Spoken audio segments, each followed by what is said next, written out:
What's up, everybody? Yeah, it's a weird angle. I know. Get over it. Okay, so we got some stuff going on today. It's Capes and Cowls. It's a big thing. Secret Invasion. We'll get into our thoughts about the first episode for sure. It'll be a couple spoiler things. If you haven't seen it, it's available. So you're probably gonna have to skip that section and watch it later. There's stuff with the AI that they use for the art. People are losing their minds about it. We'll talk about that for sure. Andy Muschietti was talking about Ezra Miller, and he said there was never, ever a discussion to recast. We'll talk about that as well. Speaking of The Flash, it ate a pile of duty. It really did. And people are, I didn't do that bad. It did when you get into the nitty-gritty of it all.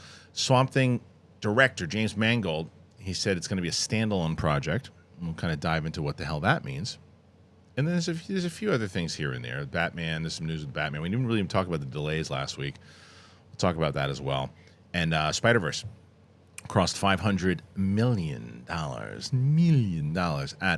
the global box office. So all that and more with myself, Winston, and Coy. So you're saying, wait a minute, what are you doing here? Aren't you supposed to be in New York? Yeah, I'm going to be in New York tonight. And if you're in New York, you should be there too. But wait a minute, I don't live in New York. I don't live anywhere near. I'm in Australia. Well, get your kangaroo and sit down and watch it on the live stream. I thought you were going to say, get to hopping. Thank you. So make sure that you get that ticket, the live stream, thekristianharloff.com. And head on over to thekristianharloff.com. And there's a lot of things going on over there. We have Shoes and Beef coming out July 1st, man. Excited for that. The Capes and Cowls comic book is headed there as well. And as I told you guys a few different times, I'm working on the Katie Sackhoff podcast.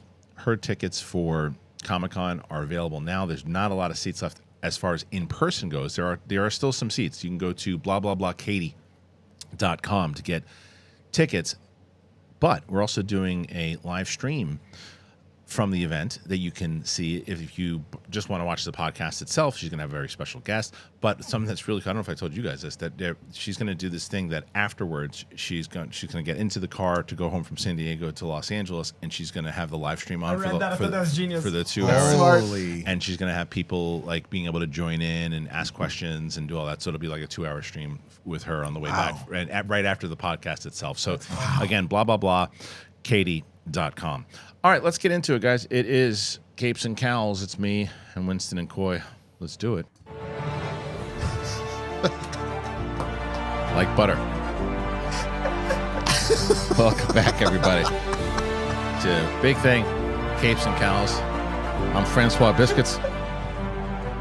And these guys. It's like my favorite I really hope.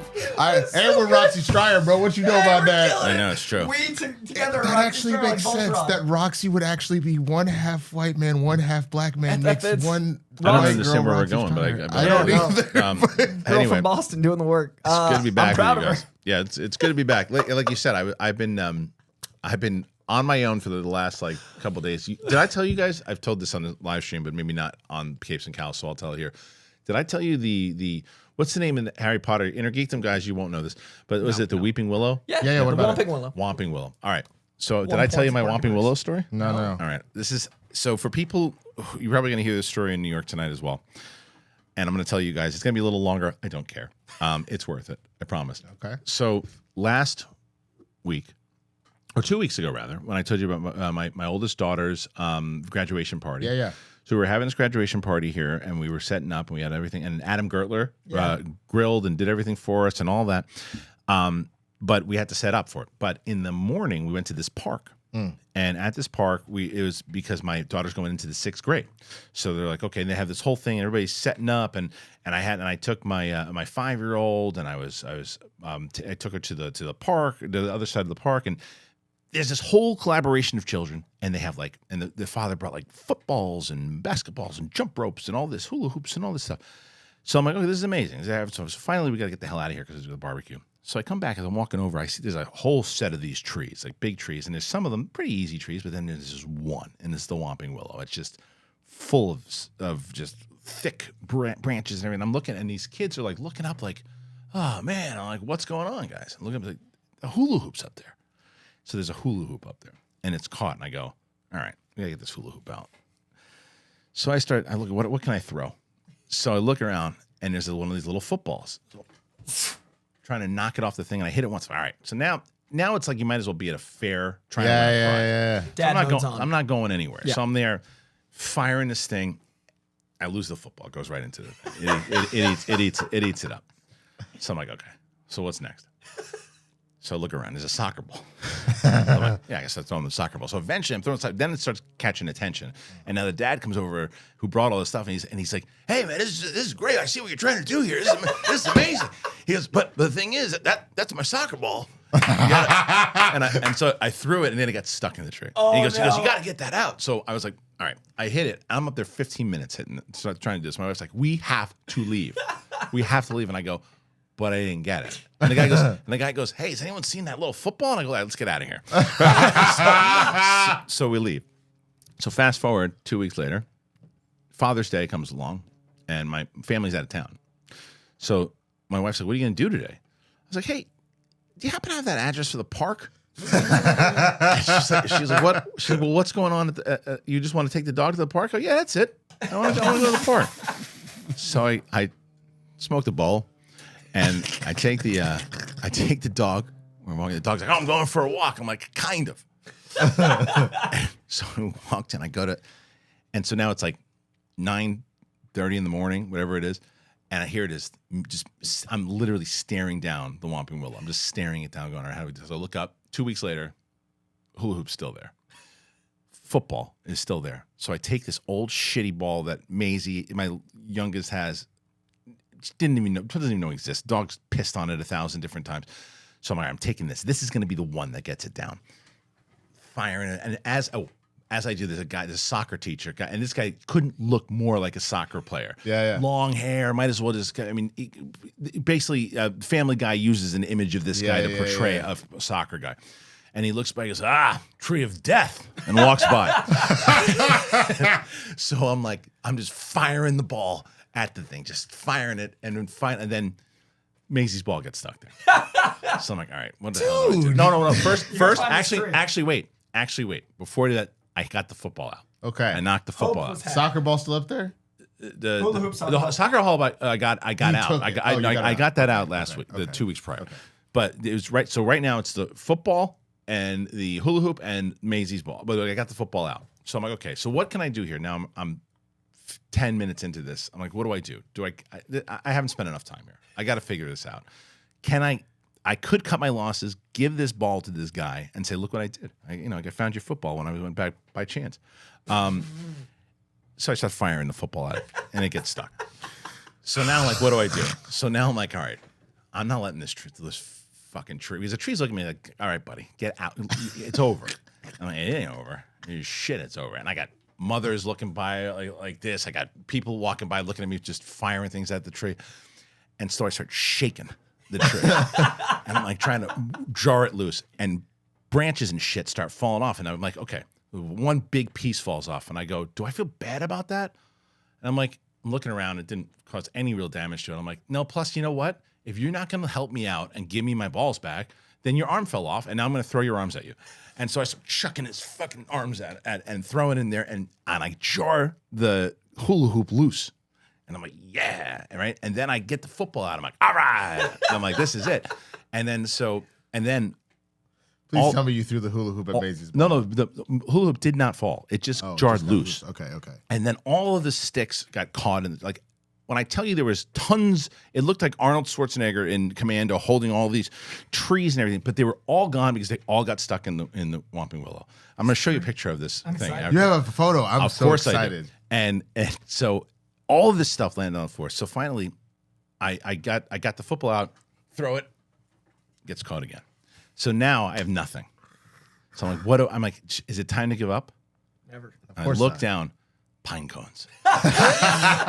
Big, thick pine cones. And I'm firing the pine cones, and I start to jar it loose, and I'm like, I got it. And then all the pine cones got lost. So I'm like, all right, football comes out again. And I'm like, cut your losses. This is Vegas so wait a at this minute. point. It's 100% Vegas. And I'm looking at my watch or my phone. I've been there an hour and 20 minutes. What is the dude doing? Going nuts, running around, zipping Chasing back and everything forth, that's attacking the exhausted. tree. That dog gets tired licking his feet. Right, he's exhausted at this point. So I'm like, all right, I gotta either cut my losses. I've got the football. This is all I need to do. I've got the football. Give it to the guy. At least you cut that. My arm is blown out. My hands are cut up. I have sap all over my hands. It's a disaster. Tree is one. The tree has won, but I'm like, I look and I go, cut your losses, dude. You can't. He You did. go back to that tree right now. What you will find in that tree are 75 pine cones, all of the branches that fell off, looking like it's just a weird extension of it. My daughter's little shit ball and a football. They're all there. Whether I go back And a hula hoop. and a hula hoop. So we'll see if I go back to do it. But that's Oh my god. The saga Bro, continues. that's it. I'm going to tell that story on. That's all I'm going to. That's Yes, going to be my that's whole your whole- set. if That's I my knew whole you, set. that In New sounds York. great. It really is my whole set in New York tonight. Get a So if hose. you just watch that tonight, you're going to New York. Save some Sorry. time. Save Yeah, some time. hit him with the hose. I know. Oh, and when I say hose, I mean HOSE with water. Right, I know. Not ES. don't throw hose. I'll get it, daddy. I'll get it, daddy. Just throw Throw it. hose. What's my favorite word? Bitch. I did think about. Like, I thought about calling you guys, and I was like, shit. Winston's out of commission for a little bit, so I was like, I want to like live stream it. Us trying to actually do it. I mean, I'd have to see the tree, but like all this dodgeball, baby, I would have nailed that sucker. That's true. He's got different aim skills, and I'll climb that thing. So anyway, so that's just a story I was going to tell you guys, and I Don't did. climb it. All right, listen. Let's get into some. That's how you break a leg. That's how Coy, you. don't. Hold on. This Coy, is what don't- happens. don't climb There- it. There's an age Don't threshold. climb Oh, is that That's why true. you're saying That's Roxy Stryer? true. Yeah. Yeah, you go. just because you put it. Got it. I love that you thought we were just saying Roxy. I didn't know why you were saying it. It made no sense to me. Now it makes all the sense in the world. Suddenly I think you and I combined to Roxy Stryer for no reason whatsoever. Oh, yes, that makes sense. 100%. All right, let's see. Let's get to our first story here. Before we do that, I want to show you guys there and the guys the pictures of the tree. All right, now this is the tree. That's when we first got there. dense. Oh, that's why. I was Yeah. like wondering how it was caught. No, it's a Talking to dense Mike. tree. Yeah, I was wondering how it was caught, but that makes sense. Yeah. It's that way. I Pictured it. yeah. You should have never gotten involved. Oh, See, I thought it you was got like it that. loose, yeah. Yeah. If it's like that, then I'm like, oh, There's you can hope. get that down. But if the way you had it situated, Oh, man. Is that the shit ball? That's the shit ball. Yeah. Yeah. So anyway, it's This tree won. it won, but the war isn't over. No, I believe in you. I mean, I think because I've told this story, we've got to all go. now it's personal. We all have Question. to go. Yeah, no, Which I'm in. angle were you? Were you undergoing out or were you throwing into it? out going I in. was. I had to take it from this angle here, firing it this way. To shoot Okay. it out that way. Yeah. Yeah. Okay. Because- That's okay. Because under's too dense. It Under looks like. under's It too looks like a dense tree. You can do nothing. Is it climbable limbs? I got nervous thinking about you trying it. Okay, I really did immediately. think that you would. I thought that you would Immediately, try. I'm like, I'll be in the yeah, tree. you would hurt yourself. Probably. It's no. This thing is no joke. Okay. There's a reason why that it was still there. Yeah. Because If it- Zaga So walked the by and kids said didn't tree put of it death, up there. They just saw it up there. I don't know. I mean, I Oh. think they got it up there somehow. I don't. It could have origins. been there for 50 years. That was his Stop earring. putting- That tree carry got that its ear tree pierced a up. long time ago. Be like, who the fuck fucking with my ear? That's a great call. That That hula hula hoop hoop could be That timeless. hula hoop was there when that thing was a stump, and it Yeah. grew with it. Could have been their 80s. Got its ears pierced right at a birth. The whole episode's gonna be about the freaking hula hoop. All right, let's We go. don't have any news, just trees. No, that's it. All right, let's go to the first piece. All right, let's talk about this Secret Invasion AI thing. Method Studios defends its AI opening credits and says it costs no artists jobs. Following a vocal backlash aimed at Secret Invasion's AI-generated opening credits, the VFX studio responsible for them has made it clear that the way it was created didn't come out of the cost of real artists. Yesterday, we learned that Secret Invasion's haunting opening credits were created by AI. There was some backlash, though most of it seemed to come in articles reporting the news rather than directly from fans. Exactly. It's strange, as critics who saw the first two episodes over a week early had to say about the animated series sequence in reviews. There is, however, an awful lot of negativity surrounding AI at the moment, particularly when it comes to the tech potentially taking people's jobs. Method Studios, a team that's worked on multiple MCU projects, has now issued a statement to The Hollywood Reporter, and here's what they say. Working on Secret Invasion, a captivating show exploring the infiltration of aliens into human society, provided an exceptional opportunity to delve into the intriguing realm of AI, especially for creating unique character attributes and moments. Utilizing a custom AI tool for this particular element perfectly aligned with the project's overall theme and the desired aesthetic. The production process was highly collaborative and iterative with a dedicated focus on this specific application of an AI toolset. It involves a tremendous effort by talented art directors, animators, artists, developers who employed conventional techniques to craft all the other aspects of the project. However, it is crucial to emphasize while the AI component provided optimal results, AI is just one tool among the array of tool sets our artists use. No artist jobs were replaced by incorporating these new tools. Okay, so there's a lot more that's been said. We can read the article over at Hollywood Reporter? No, that I guess so, or comic book movie. I don't know where you guys are on this, but here's my thought, and I could obviously be convinced otherwise down the road, but my thing is this: the way is, I am accepting more and more that we have, as human beings, have been able to tell the future within our mediums for the long time. And I always bring up this example. I remember being a kid, like it was in the 4th grade, and they brought up this short story about this family. So I'm going to order groceries, and he goes to this computer screen, he puts the thing, and they ordered it to his door. And I was like, that's never going to happen. It's like, I just ordered bubbly to my house. Right. Like that kind of stuff, the crazy stuff, but Amazon. Yeah. Like all that. Minority Report's around the corner. Right. We're getting there. So AI, to me, like we're all going to be dead by the time the machines take over. Like so. The 3 of us will be gone. Now, I hope so. Our children and like my children, my grandchildren, they're gonna be in trouble. Yeah, right. I think so. I really do. I think AI is a massive mistake in the long run. I'm not gonna tell you that I don't like some of the programs they got coming out because the thing is this: as far as the technology goes, machines have been taking people's jobs for years, long time. Sure. Different types of AI. I mean, not the AI, but different types of machines. But machines have been taking jobs and cutting back on human error, cutting back on being able to do things, picking up from the simple thing from a crane.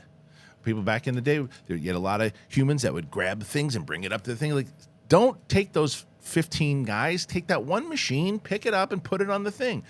It's been the thing. And that's what AI is. And because anytime jobs are taken, rightfully so, people go, hey, don't take my jobs. But they're saying that they're not necessarily taking jobs; they're just using the tool. But eventually, like look at voiceover stuff. It will take jobs. There's no doubt about it. But I don't know. I'm just more so like let's just to get taken over. Who cares? Okay, yeah. Well, okay. There's I guess 2 things about it specifically. The first is just what you're saying about AI.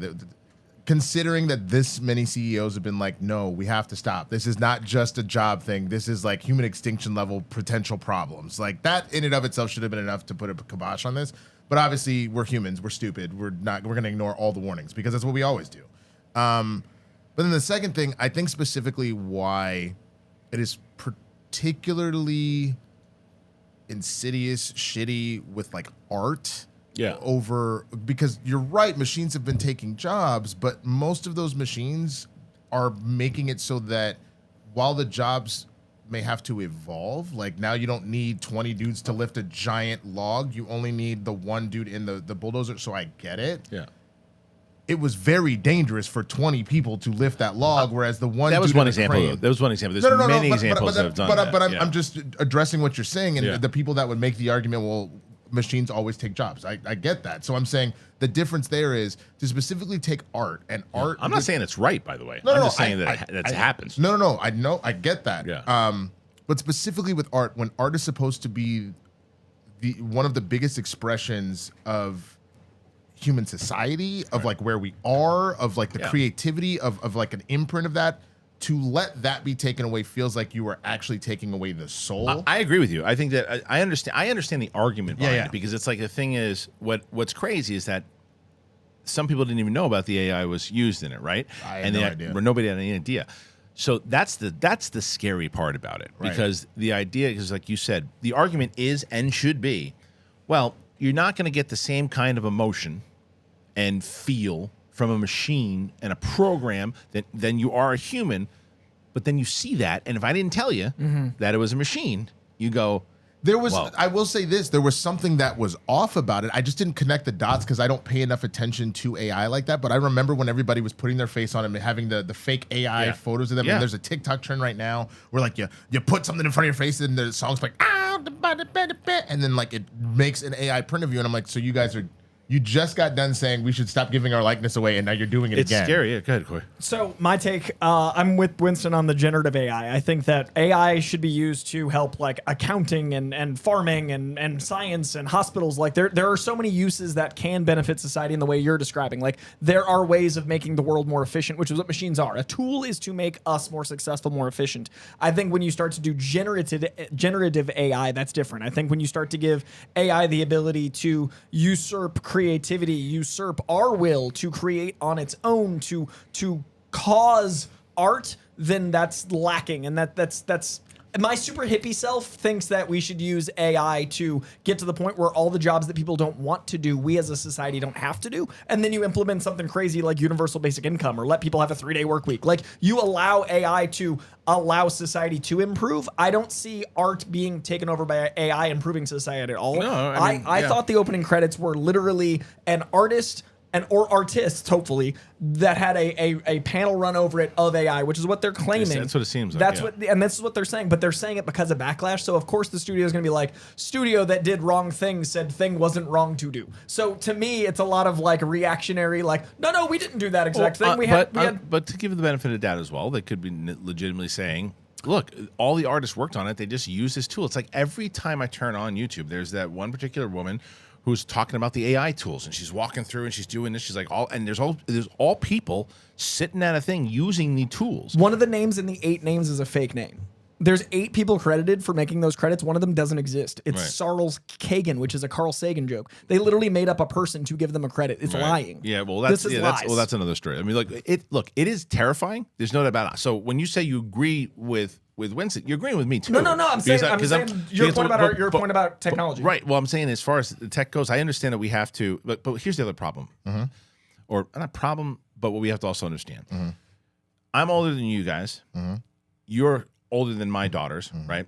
When my daughters are you're going to look like the old man. That's the grouchy old man. Now. Are going, they don't understand like AI. Like my dad, I don't know how to use the DVR. You know, it's like, and so not that you don't know how to use it, but it's like, to them, it's going to just be part of their lives. Right. AI is going to drive cars. AI is going to do all these crazy things. But the scary, it's terrifying. I did it there. So I have a program that I use for editing, not for AI, but like just editing my videos and stuff. But at the end, when you're uploading, it says it gives you an opportunity to do an AI description or something if you want to do that.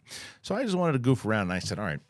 And I put my wife's name and my name in there, and I said, I write me a long description about myself and married my wife, and I have 2 kids, and I give just to see what they said.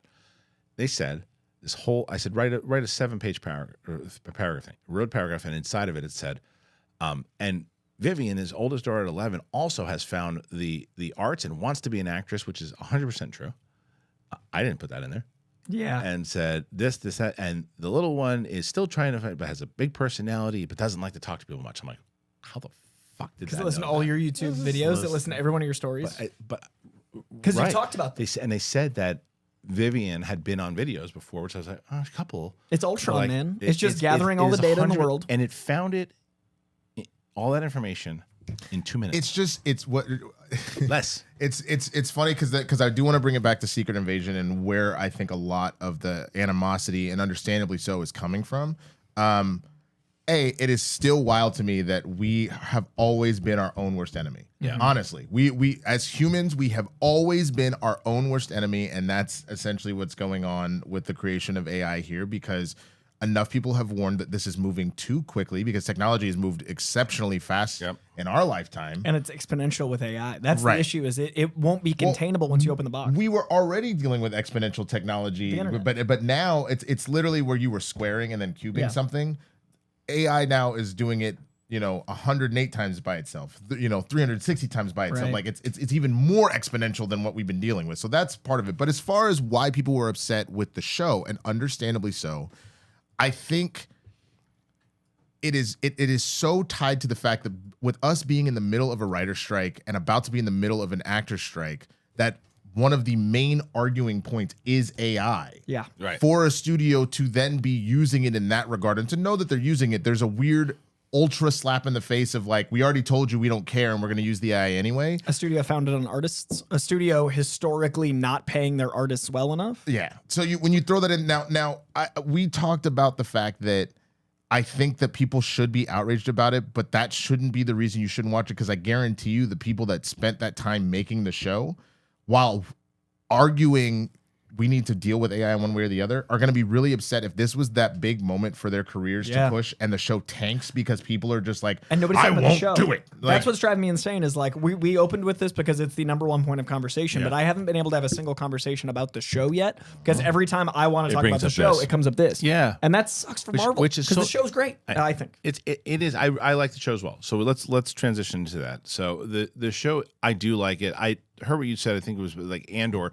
I don't think the writing is as good as Andor, but I think it has that kind of tone, right? Vibe, I do. It has no buzz whatsoever. The show. That's what's driving me crazy. This show has no buzz whatsoever, and I think that it's I like how it takes swings. You know what I realized as I was watching it, and I don't know what this says right now for me. Maybe it's just I'm just exhausted by mediocrity or whatever too. But like the reason I really like the show, I was like, oh, this doesn't really feel like Marvel.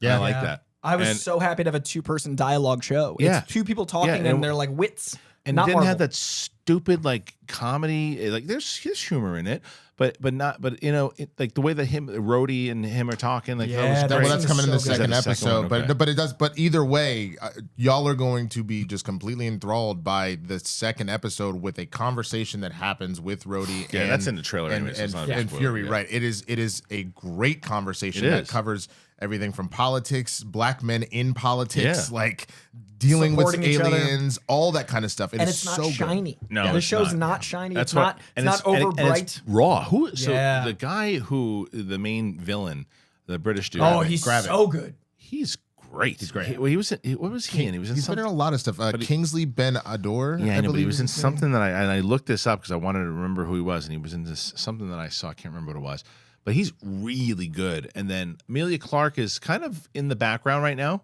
I'm hoping I feel it she's growing. I feel it growing, but I like the relationship. Ben And Olivia Mendelsohn, Colman. dude. Olivia Colman is crushing. Yeah, Olivia Colman is great. She is so good. The funny thing is I always have like a weird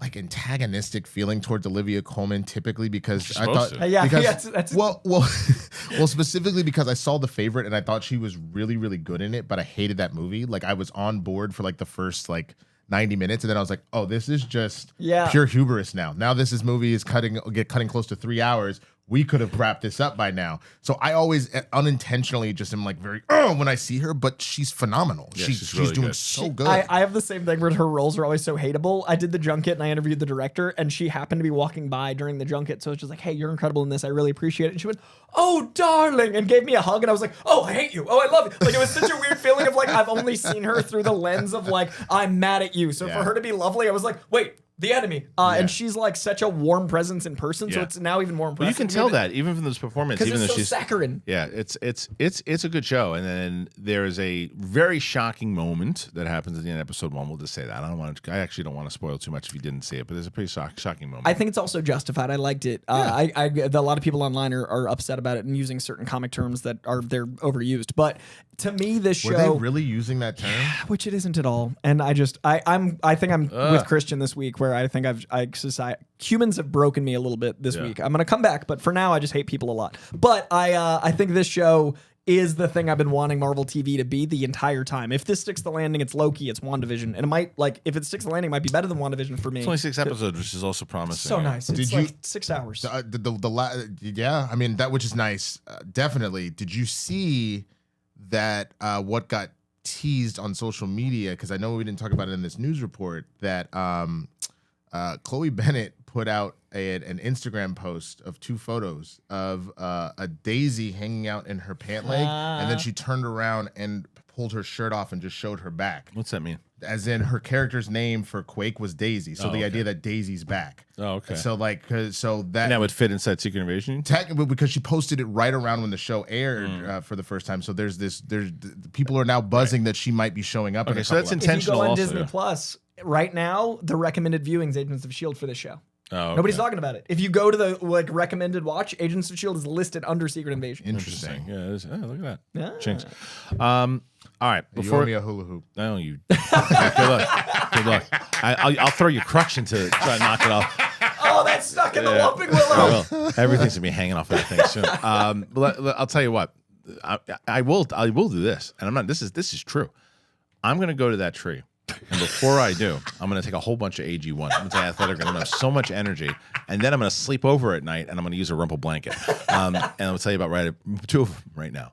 I'm so glad we're with Rumpel, man. So glad I keep getting DMs and ats and all that stuff. People telling me, you were right. I love Rumpel. And somebody said, I got one to help out the show, but I didn't realize I'm probably going to buy more because I love them.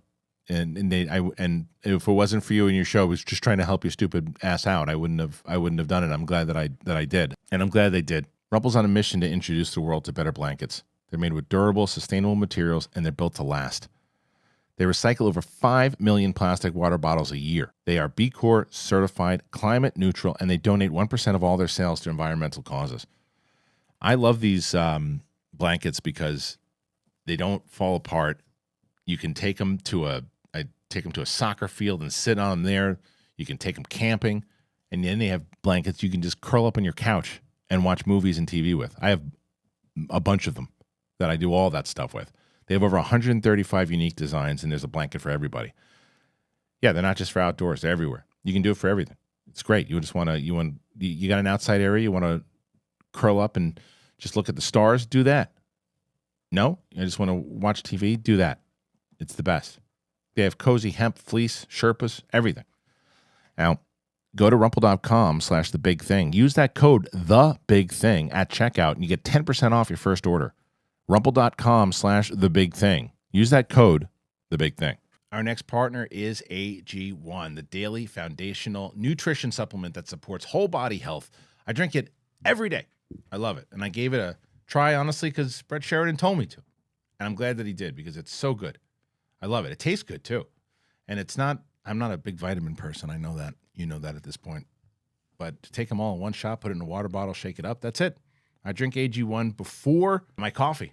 And I take it. It gives me a little boost of energy. And then I'm ready to go. And it makes me feel unstoppable. I am ready for the day. I love it. It's really great because I'm telling you, it was very hard for me. Everyone's like, you got to take this vitamin, you got to take that, you got to do supplements. No, thank you. Give me one. Everything. One shot, done. And it tastes good. Might look green, hence AG1. Tastes yummy. I'm always looking for life upgrades, which is why I've come to love and trust AG1. That's why so many of you trust AG1. That's why I get notes all the time. You guys are trying it. Just did it. Love it. Re-upped. Doing it again. I keep getting it over and over and over, and that's why they've been so associated with this show. It's delivered to you every month. It's been very easy, super easy to make it a daily habit for me. And get those travel packs. I'm going to be going on the road soon. I'll be taking that with me. If you want to take ownership of your health, try AG1 and get a free 1-year supply of vitamin D and 5 free AG1 travel packs with your first purchase. You have to go to drinkag1.com/bigthing. That's drinkag1.com/bigthing. Check it out, baby. That's right, guys. AG1 Rumble Blanket going to help me on my battle against the Whomping Willow. And you guys helped me. You guys helped the show.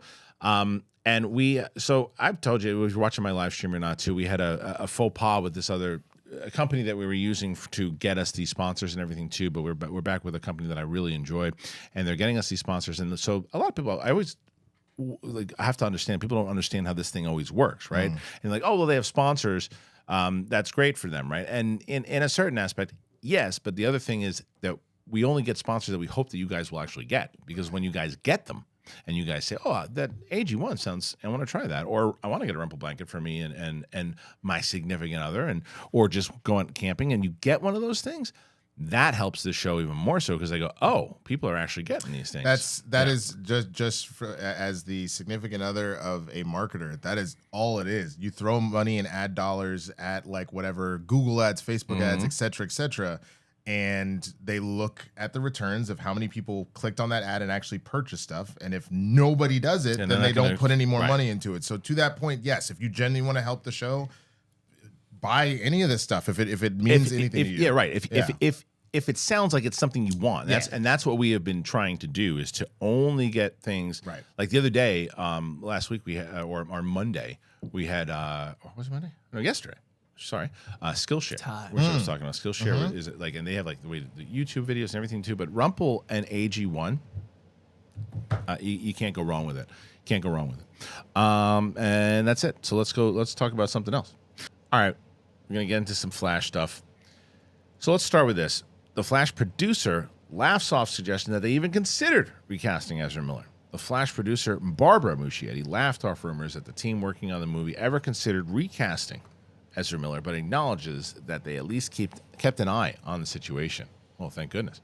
With the controversy surrounding Ezra Miller continuing to worsen, there was once talk of Warner Brothers pulling the plug on The Flash. The movie, being vastly more expensive than Batgirl, for example, made the idea highly unlikely, but we did hear some chatter about Miller potentially being replaced. That would have been easy, of course, and with the actor playing dual roles, pretty much the entire movie would need to be reshot. During a recent interview with Movie Maker, the Flash producer, Barbara Muschietti, was asked about how she and brother director Andy handled what was happening with Miller, including the allegations of assault and grooming, and whether they felt the movie was ever at risk of falling apart.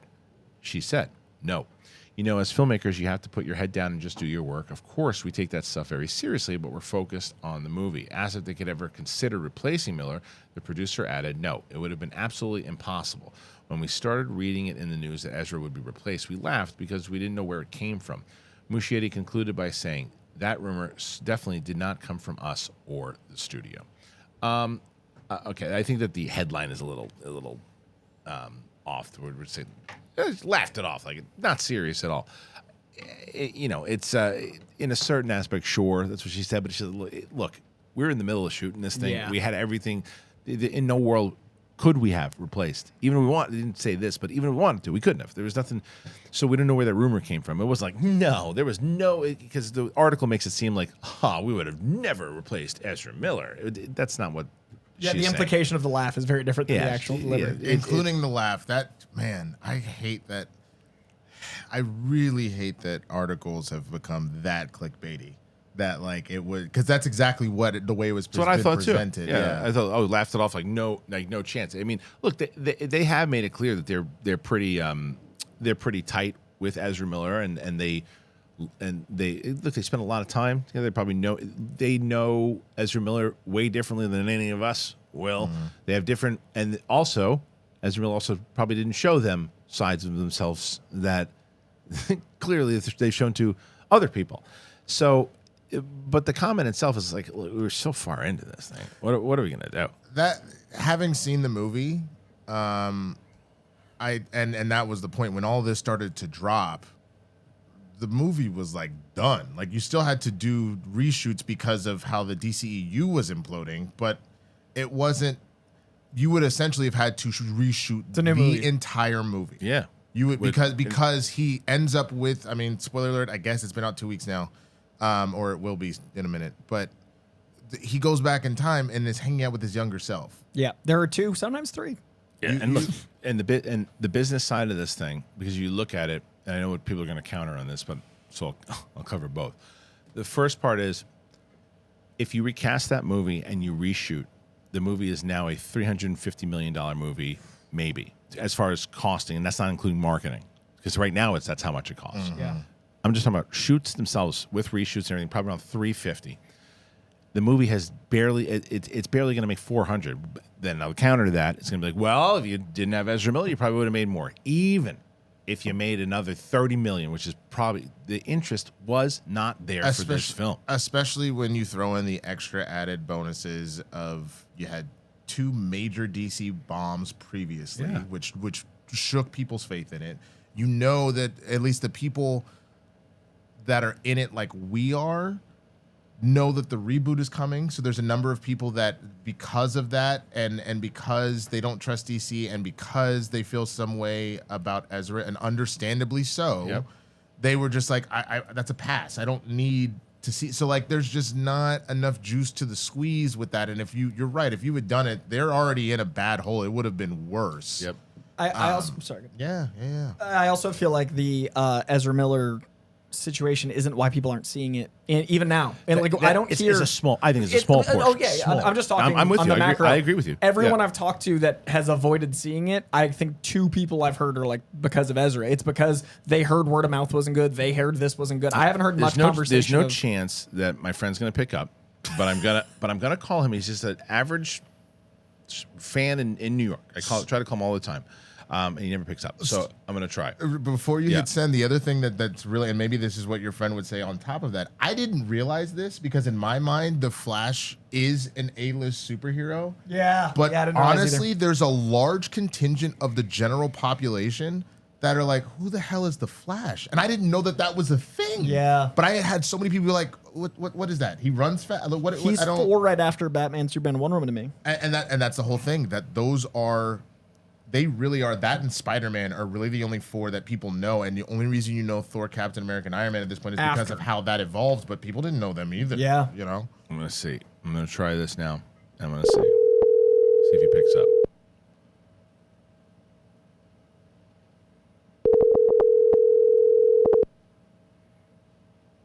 And if he doesn't pick up, I'm going to try my other friend. He never picks up. I'm trying my other friend.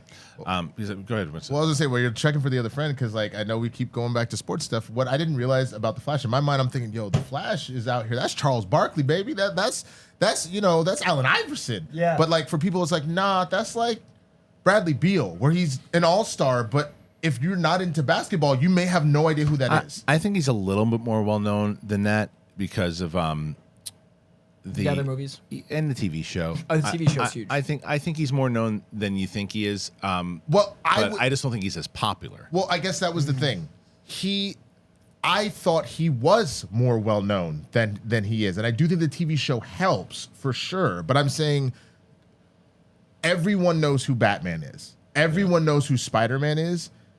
I don't think we realized in my mind the Flash is an A-list character. I still think but he's I think he is. I think he is an A-list character. I just think he's not as popular as those guys. I'll put it to you this way. I'm gonna try this way as you do that. Yeah. Go ahead. The Flash, along with just wait. Yelling over a dial tone. I don't know if he's going to pick up. Let's see. I'm just so curious about a regular person's point of view. Yeah, I can't not know what I know. Yeah. These people work or something? It's people with Got it. jobs on I can Thursdays. call my mom. I'm trying to think. But But how much have you talked to your mom about it? You know what I mean? That's also the thing. Right. Like, if I call my she's mom, also in California. She's in LA. I'm trying to get some people outside of the LA bubble. I call my dad. He definitely would have no idea. My mom has said it's been someone about. in our age range. You know what I mean? Okay. So that's what I'm trying to do. Like, Yeah. so My mom runs a you know movie theater, what? and she said it's been about 50-50 split on fan reaction, and that's been really interesting. I know who I'm going to call. I'm going to call my buddy, and he's in upstate New York, and I want to see if he can. I'll see if he definitely knows who the Flash is. Okay. The question is if he saw it. Okay. And I'm going to tell him. I'm going to see if he picks up. He might pick up because he's a wrestling coach, so he might not be. Hello, you reached Scott from Fierce. Damn it. Chaos of this Forget episode. It is. I don't care anymore. Well, no, it's all I'm saying is I'm not saying that the Flash isn't a superstar. I truly believe that he's one of my favorite characters and all that kind of stuff. I think I didn't realize that as far as superheroes go, unless it just happened to go off like that. And you're right. If it had been that movie that was undeniably, there was no drama and all that, Right. you might have seen more draw like that. Because people had no idea, for example, who like T'Challa was as far as Black Panther. If you're talking the greater scheme of things. But by Friday, everybody was like, "You have to see this Right. You movie," have to and it had see legs. and because of the cultural phenomenon that it had, etc. Same thing with like Spider-Verse. People were like, I'm not going to see an animated movie. Who's a Miles All Morales? of a Whatever, sudden. whatever. But the name Yeah. Spider-Man is tied to it, and because of how good it is, there was enough.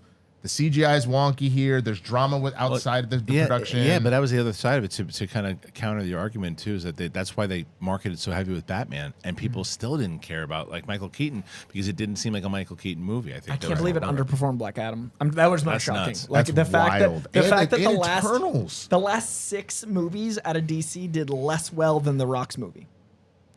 The fact that like overall like international, The Rock had the best of the last 6. I have a question. Do then the community that tried to come for The Rock because of all that stuff, do they now owe him an apology? Because it clearly is not successful. I understand that, but this idea of like putting it on him because he was trying to do too much. And I think The Rock had like, an idea that was in the right direction. I just think that people want to be mad at someone. Well, remember it's also a finger pointing. Yeah, so they're never going to apologize. Remember those movies were pretty much already. The Flash. We saw a trailer for Flash in 2020. Yeah. So those he got cast the same year as Grant Gustin. Right. So 9 years of The Flash. Right. So those movies That's crazy. were already like. So The Rock was still in. Was when his movies were being made. Those other movies and Shazam 2. So no one can really say, well, The Rock was right because the new regime still hasn't started. Now, if the new regime starts, if Superman, I mean, even Blue Beetle doesn't count.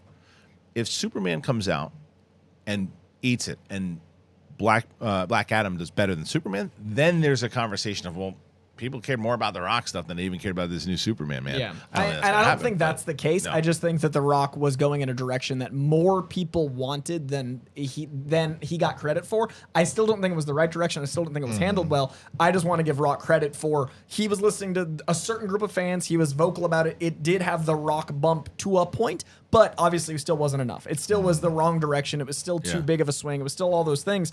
I just think we need to look at what. There isn't superhero fatigue. There's mediocre fatigue, and like you had just said, I think we just need to make sure the movies are of quality because it's not novel to have superhero movies anymore. It's not. It's not a thing to be like, oh my god, I have to see the new superhero movie. If we want these to be the culture which they've become, then they need to be held to the exact same standard as a movie, which means they need to be great. And that's what they did. That's what Phase 1 through 3 of Marvel did so well. And Spider-Verse and Guardians. Those are great and the Joker. movies. I like the Joker. I like the Joker a lot too. So when the those Batman. Yeah, and the Batman. So movies. when those movies come out, it's just like I don't get excited anymore going to see these movies. I'm expecting them to be boring. I'm expecting them to be mediocre. And I'm like, and not Spider-Man, not Guardians, because of that. No. That example. Dude, I'm Charlie Brown in the football. Like every time when I get disappointed, I'm just it's kind of soul crushing because I also like come out and I'm like, man, okay, I got my romp, and then once I sit on it for a little bit, I'm just like.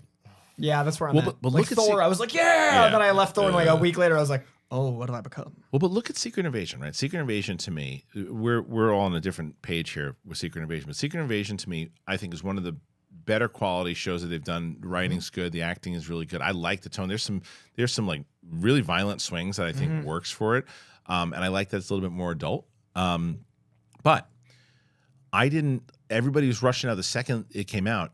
Everybody was treating it as if it was No Way Home in our space, meaning that they were doing instant reactions to it. And I just watched it and look, it's like, and I'm watching YouTube going, this isn't going to do the kind of views you think it's going to do. Sure. Because there's no buzz on this show. Yeah.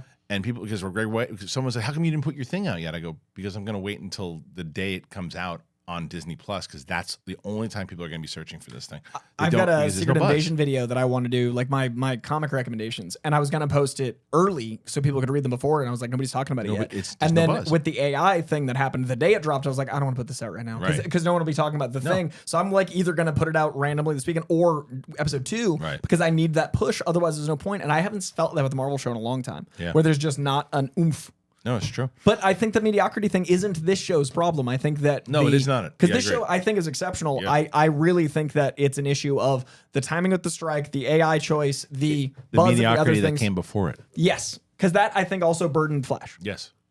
I think all of that did for sure. And it had a perfect storm. But it's like, and so when you look at Across the Spiderverse, you're like, well, why did that movie do well? Because the first one was really good. Why did Guardians 3 do well? Because it's coming off of a Phase 1, 2, and 3 and 2 other successful movies, and people want to see how it ends. But that's exactly why I make the argument that Thor did well. Because even though critically, money-wise it did, yes. Money-wise it did well because you're coming off of Ragnarok, you're coming off of what Hemsworth has done all these years, so you just went in with that energy. Agreed. The only thing though with that, money-wise, you're 100% right. But it also added to the next few movies that came out because people started to like when you guys. I don't know how you feel about it now, but when you and I saw it originally, you really liked it. I remember talking to Greg Alba outside of the premiere and me going, I don't know about that one. He's like, what didn't you like about it? And then he said to me, look, I went back and I watched it and I see what people are talking about. Now. It's just not good. That was my experience. I still haven't watched it a second time. Right. So like that's telling. When you go, it is telling.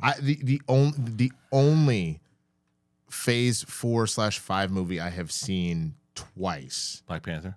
No Way So Home, I then assume. two. No Way Home and Wakanda Forever. Those are the only two. I have not seen a single other one of those a second time. I also find it interesting that Secret Invasion, it feels the most like a sequel to Endgame of anything yet. And literally feels Captain like Marvel. Oh yeah, of course. Yeah. But I think we were expecting Captain Marvel. We got an Endgame sequel. Nobody's talking about it. Right.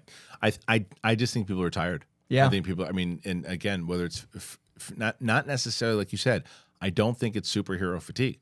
I think it is, and this is. We had Chris Carr on with myself and Roxy. She said the same thing. It's a mediocrity fatigue, and it is. When you watch some of these shows, it's like it used to be. You would go and watch a Marvel movie, and you're like, an "Oh, event. how are they doing this?" It's like it's so good, it's so good. Now it's like, I also find myself enjoying other types of movies and shows more because of the abundance of them. Like, I think Blackberry is one of my favorite movies this year, but I so also think that I needed Blackberry to cleanse the palate. Right. Like, I find myself thinking about Air and Blackberry and even Wes Anderson's newest, which is fine, it's good, but I found myself like, oh, it's a different kind of movie. Right. And I think Right. that because we've, the tides have shifted from like, maybe 10% of movies are comic book movies to like maybe 70 are. That I like the other 30% now Right. becomes the novelty. You know, it's funny. I think it's a blend of a lot of things. I do think it's the superhero fatigue, but I've noticed that even I just watched the new season of Black Mirror, and I thoroughly enjoyed it, but I found myself being very quick that if there was something I didn't like, to just be like, ugh, because we have just, as a society, just turned into that. It's either all or nothing. That's also a huge issue. I And agree with that that. I think is painting a lot of our opinions on stuff, because like there's one episode in particular that I was like, it's fine. And then something happened and I was like, I don't like this at all. And I ended up throwing the whole thing out, but I don't think that that's accurate. or fair, you mean? I don't think it's fair, because like I hate that they didn't stick the landing, but if 95% of it is good, it's still Right. 95% Yeah. good. It's like having a really good piece of food. It's like you had for Marvel, you had really good steak for a long time, and then they're just giving you, okay, but maybe it's not organic. But if you like organic food, let me tell you about Green Chef. Oh my God. So Green Chef, Green Chef is awesome. I love Green Chef very much. So I'm not even kidding you guys. You guys, if you've been following me on the community channel here or my Instagram, I've been posting pictures. I made a Mediterranean chicken. There's that picture right there. I made some shrimp tacos, and I love them so much. I made burgers last night. I made these really, the meat that they had was delicious. So thank God for Green Chef, because my family was gone for this week, and I was able to fend for myself. And I was really hungry after I fought that tree, so I had to have some food. So either way, let me tell you a little bit about Green Chef. Green Chef, baby. Green Chef is awesome. It makes eating well easy with plans to fit every lifestyle. Doesn't matter what your lifestyle is, man. You're just looking to eat more balanced meals. Green Chef offers a range of recipes to suit your preferences. You can fill up with Protein Packed. It's their newest collection of recipes fit for a high-protein dietary preference. You can choose from 3 weekly menu items, including at least 40 grams of protein per serving. You can choose from 50-plus weekly menu and market items with the option to mix and match meals from different dietary preferences in the same box. If you're craving more servings from a favorite recipe, you can double the portions in your weekly order just one click. It is the #1 meal kit for eating well with dinners that work for you, not the other way around. Green Chef has options for every single lifestyle. It does not matter. It's great. It's so good, and I love Green Chef because I've been getting, and you can turn different meals. I've been making like this stir fried for a bit since we started with Green Chef, and I lick my chops every time it's coming around. I know, I can make that stir fry. Green Chef, you're reducing your food waste by up to 23% versus grocery shopping. Welcome the spring season with delicious, easy-to-follow recipes that support your healthy lifestyle, and it tastes good too. Fact. Try balanced, crave-worthy meals fit for all dietary needs. Bring more flavor to your table this May with Green Chef's wholesome, elevated recipes. I take the chicken, put it in a stir fry. I love all the different, it's so good. Their chicken is no joke. You know what I love about Green Chef also is it gives you the ability to choose. You want all chicken, get all chicken. You want all beef, get all beef.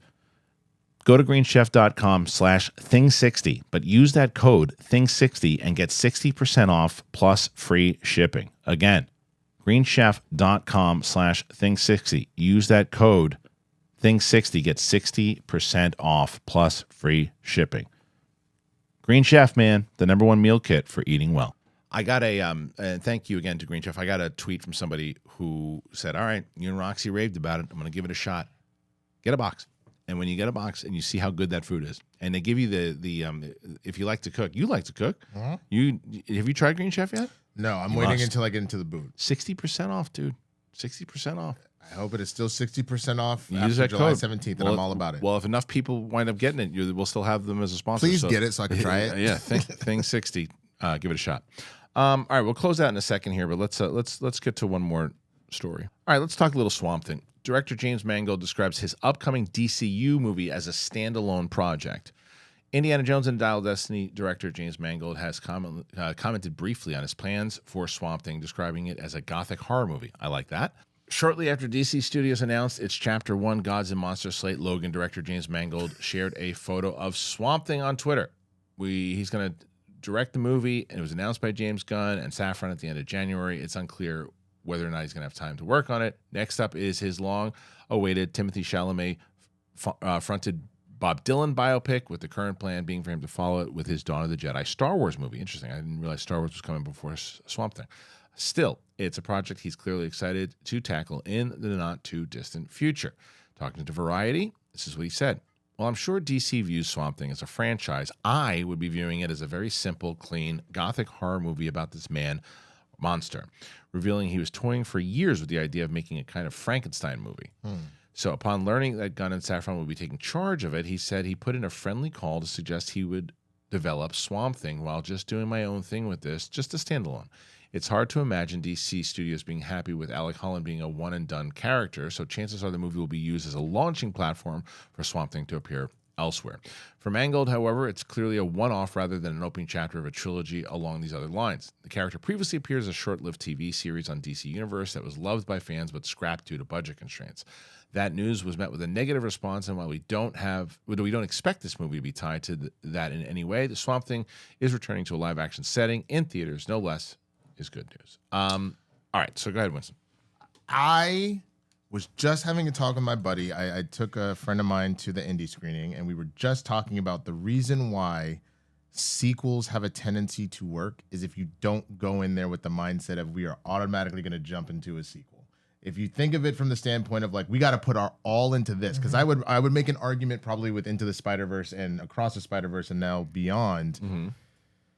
I probably guarantee you might have some ideas of if you were greenlit for a sequel, what you might do. Sure.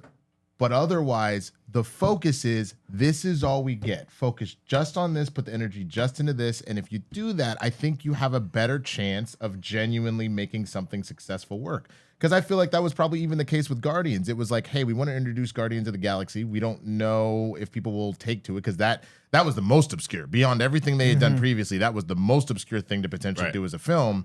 And it worked so well, they were like, oh my God. The second one feel like it came out within just a few years after that. They greenlit that and like, let's go. Like, we're all about it. I think if you treat Swamp Thing like that, it's just like let's do it and see what happens.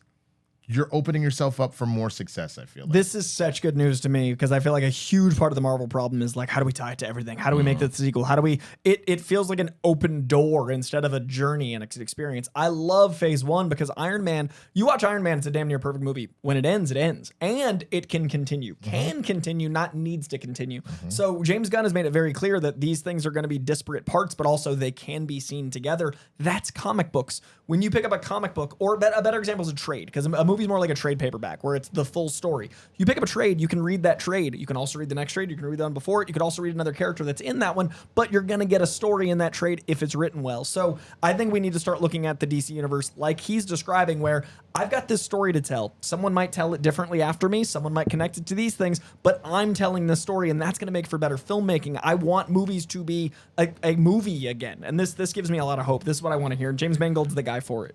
Yeah, and I'm also kind of hopeful that they that they scale it down. If they're going to make this gothic kind of horror movie, that they scale it down. Even though, obviously, if you look into the budget of what Logan was, it was probably $150 million, whatever, maybe, but it didn't feel that way.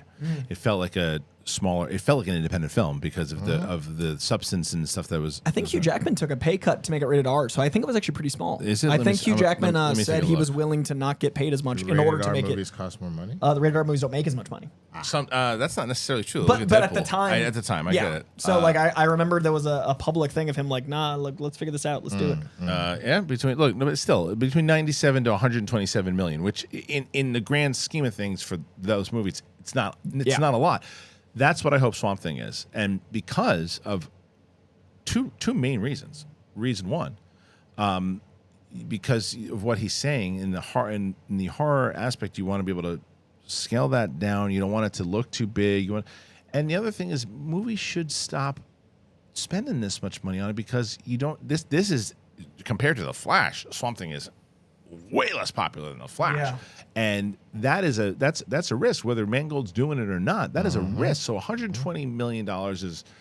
It's crazy that now that's a smaller budget for these things, but it is, and it should be the trend because you're gonna make more in your investment if it does enough. And you can make more creative choices. I feel like the less money it goes in with, the more bold you can swing, and also the expectations when it comes out aren't like we have to make $1 billion to clear even. Right. Like the fact that I love the Fast franchise, the fact that the budget of this new one is like $300 million, that's not fair to a movie to ever have expectations of. I know the other ones have made $1 billion, but if you come in at 300 and then you advertise and you need to make 6 to get into the black, it's misreading the market as well too, is what they're doing. I think the only reason you should ever have budgets like that is because you're telling an epic conclusion.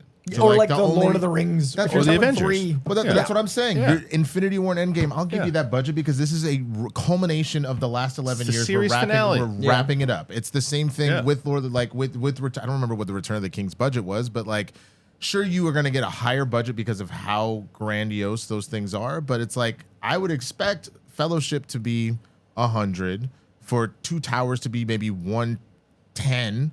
But then because it's Return of the King and we're wrapping this up, cool. You can have your 180, 200. That one's a little different though too because they shot it all at the same time. Also But fair. I know exactly what you're saying. Yeah, and it's just it is. It's one of those things of let's build to it because it is not the same market that it was 4 years ago, and for a lot of different things, COVID for sure, Inflation. but inflation, Yeah, what the dollar is. and again, Marvel mediocrity has hurt the comic book movie business in general. It really has because it's just like and there's a lot And of, DC Studios tumultuousness, I would say. I'd Yeah. say Marvel mediocrity meets DC going like, boop. I've enjoyed. It's funny too because all the DC movies that have come out, all the ones that have done Shazam, Black Adam, Flash, I've enjoyed watching them. Now, do I think that they're phenomenal movies? I think that The Flash is pretty damn good, to be honest with you. But I think that Shazam 2 is, I don't know if I'll ever watch it again. And it's hilarious because I think that the star of the film is the worst part of the whole movie.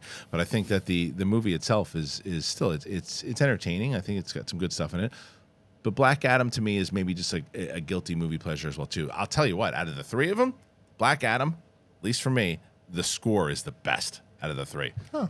Teth Adam, listen to that track. Shit I listen to slaps it at the Winston. gym. It's great. It's a good gym It's track. It gets you really going. good. I also think that Marvel mediocrity is also tricky because I think that Marvel is still, even if you look at 1 through 5, still, my God, what an incredible bell curve. Like most of their stuff is exceptional. The problem is recency bias to how we're thinking of it and expectations. If we've gotten A's and B's forever, a C- is going to feel rough. But another studio with a bunch of C- is just a studio. So with them having so many C's and C-, even when there's the sprinkle of A's, it just feels worse. Yeah. So I don't think of them as overall a mediocre studio by any means. But I do think that the way we've been experiencing them and because of what you're talking about with like, if there's anything wrong, that's all people talk about. It's just exhausting to be a fan of this stuff. Yeah, it's true. And it's become political at times too, which is stupid. So tiring. All right, let's move on to the last topic of the day, and that is, of course, Spider-Man Across the Spiderverse. All right, this movie is anything but mediocre, not only with the quality of the film itself, but as far as box office. This baby just made $500 million. Bam, bam, bam, bam, The bam. global box office. That's a lot of money especially for a longer animated film. So you talk about the third one. The third one's going to be a massive, massive hit. The Flash might be running on fumes, so says Mark Cassidy at the box office, but anyone who blames superhero fatigue on audience disinterest need only look at Spider-Man Across the Spiderverse for proof that a great movie, regardless of genre, will still bring butts to the seats. He's agreeing with everything we're saying here. Sony Pictures' critically acclaimed sequel has now passed the 500 million milestone at the worldwide box office after less than 3 weeks on a general release. It's incredible. With 290 million domestic and 215 overseas. Its global tally is 506. The animated Spidey adventure exceeded expectations with domestic opening of 120 million and quickly surpassed its predecessor's global total. The movie has been performing spectacularly both overseas and the U.S. since and shows no sign of slowing down. Does it stand a chance of passing 1 billion and catching up to Super Mario to become one of the most successful animated films of all time? Could be a tall order, but we would bet against Miles Morales and his wall-crawling counterparts. All right. So let's answer that question first because I'll stick in the negativity. Why not? It's not going to catch Mario, but I will say it. If it did, it deserves to. I like the Mario movie. It's a lot of fun.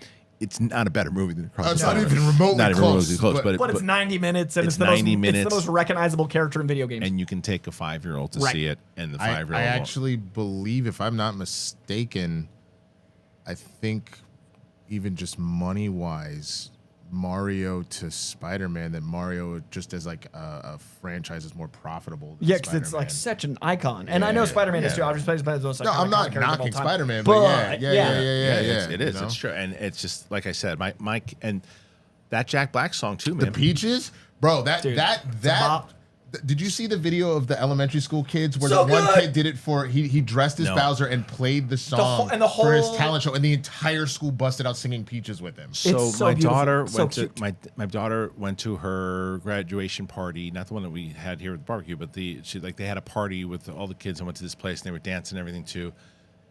And she said that, and I think that my wife was actually there at this part, and she said that the DJ started playing Peaches, and the place acted like 1956 and the Beatles just walked in. Bro, it's Let was- It Go. It's a movement. Yeah. We don't talk about Bruno. Yeah. It's that hit that kids are like, "Ah!" And it's so true. my that song! and That's my it's song! like 45 seconds long. Yeah, it's the best part of it. But anyway, the Spider-Man now crosses 500 million. It's a major milestone. What I do think that it will do is I think that the next movie that might have a chance I to think take that'll on hit a Mario. billion. That'll have a chance to take on Mario. I also think this $500 million is incredible because what we were just talking about with Swamp Thing. This movie cost $100 million. Right. We were blown away that this cost half a Pixar movie. Like this movie is a lower budget superhero movie Yeah. that has made $500 million already. And it looks That is cooler than so those much, movies, too. Looks cooler than most movies. Yeah. Almost any movie. Yeah. But I love that it's showing that creativity is more important than even name recognition. Obviously, Spider-Man's huge, but that still could have been like a release. It's the word of mouth that's got this movie at 500 million. Like it's the fact that it's so good, so creative, so inventive, so Yeah. bold. Because you're right, it's a long movie, and it's not for every under 8 would probably be bored. That's what I'm saying. Like, take a 5-year-old to see that movie. That's the reason why Mario is gonna keep that, because it's you can take a 5-year-old to see it. You can't take a 5-year-old to see that movie. I think that's the thing that's so interesting. It's not to say that movie stars aren't important, and it's not to say that like the character or the franchise isn't important. But I think we've gone to that age of before it was always the movie star, right? Or it was the director. It's a Steven Spielberg film. I have to see it. It's a Tom Cruise movie. Yeah. It's a Will Smith movie. I have to go see it, right? Then the past couple decades, it's been no. It's an Iron Man movie. It's whatever. Now IP. Which it was IP. Now, because of how guarded people are of their dollars and their time, it is 1,000%. Is it just good? If you do not get that, people ain't going. And streaming, man. It's also true. like people are just gonna wait for it to come home. Like that's on top of the guarding your dollar. There's also like, oh, we only had to wait 45 days. Yeah. We'll wait 45 Well, days. there's a few movies that can kind of pass for, like I said, Mario to me, it's not a great movie, but the reason why that movie did well is because obviously recognizable. But when I took my kids to see it, they were smiling, they were laughing, we had a good time, and it was like one of the that's why I was always the critics that were like just lambasting the movie. I'm like, you guys don't get why this movie's why gonna this be. got made. Yeah, why I it's gonna love be as good as it seeing is. that movie get out and everyone just so happy. Yeah, exactly. That's the yeah, moment. I know No, it it's so wonderful it when doesn't. it does so see it. and Spider-Man Across the Spiderverse is just a really well done film. But there's also, I had this whole conversation with my brother and my friend yesterday. They were talking about like comedies right now. You can't put comedies in the movie theater and expect look at again. No I keep hard feelings. I I'm hate Yeah, worried. I'm wondering how that's gonna do. that's 'cause- not gonna do well. No. I've heard it's not. Yeah. I heard it's not good, but it's not going to do well. That won't do well because even Jennifer Lawrence, who was one of the biggest movie stars in the planet, still has a big name.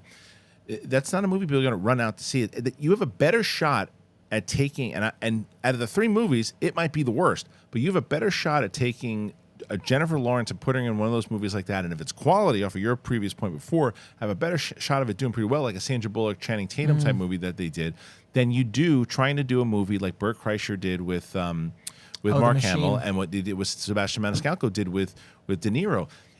I haven't seen both of them yet. I hope that they're both hilarious, and I'm sure that they are.